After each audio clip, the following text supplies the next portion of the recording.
Hey guys, welcome to today's lesson. We're looking at introduction to rates. Probably not too much of an introduction because you've done rates before most likely.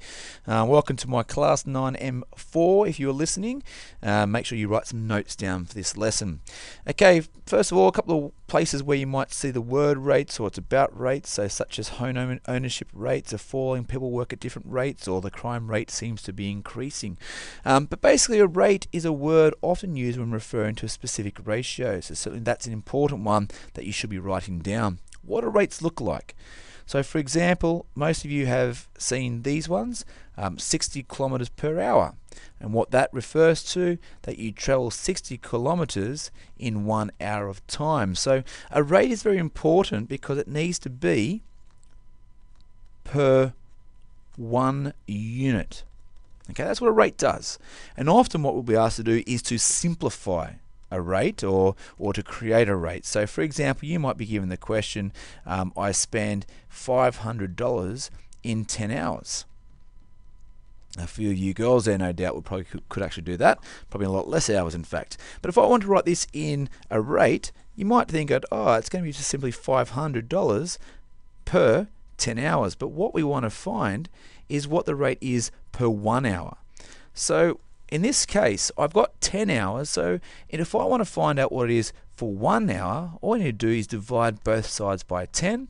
500 divided by 10 is just going to be $50, which means that we're spending at a rate of $50 per 1 hour. And then of course, if you want to look at how much I spend in 3 hours, we can just simply times it by 3. Another word for this you might remember is probably the unitary method, because we're finding it for per one, which is per unit. Okay, so let's have a look at some questions. They're going to be pretty straightforward today, nothing too much. Again, my class, can you please make sure you write this example down and you have a crack at these questions. So the first one, we're looking at a shearer in the country. He's shearing 1,110 sheep over a course of 5 days.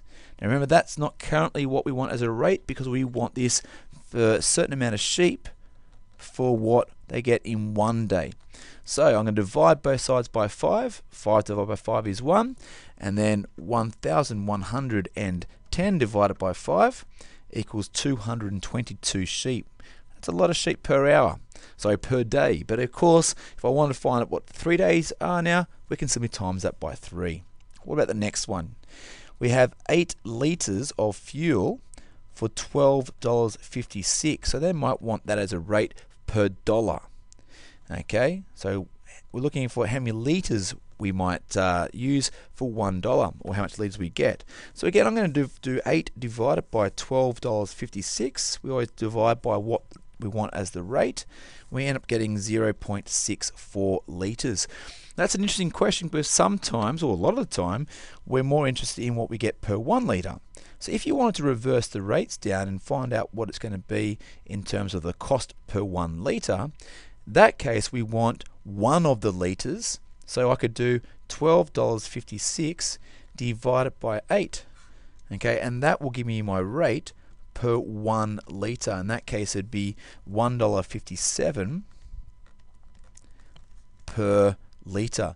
But in this particular question, it doesn't ask us to put it in that particular format, so whatever comes second is what we're doing per one of. So the last one here, we've got a cricket team scoring 152 runs over a course of 20 overs. Now we want runs for 1 over. So again, I'm going to divide by the 20, because that's what we want per 1 of. So 152, divide that by 20, we come up with 7.6. So we get 7.6 runs per over. Okay, one last question to go, folks. The concentration of a solution is measured in grams per litre. That's what I want to answer in.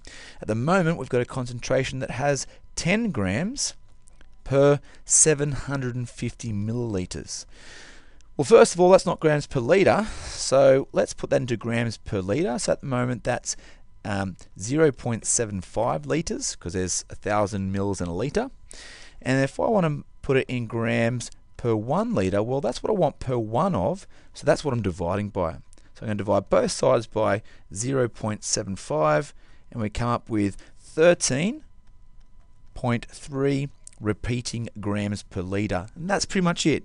Now again, for my class, guys, we're going ahead and doing exercise 8D, questions 1 through to questions 5. Any problems, please shoot me through an email or ask the teacher. Otherwise, those other people who are listening, I hope this was useful. Have an awesome day, guys.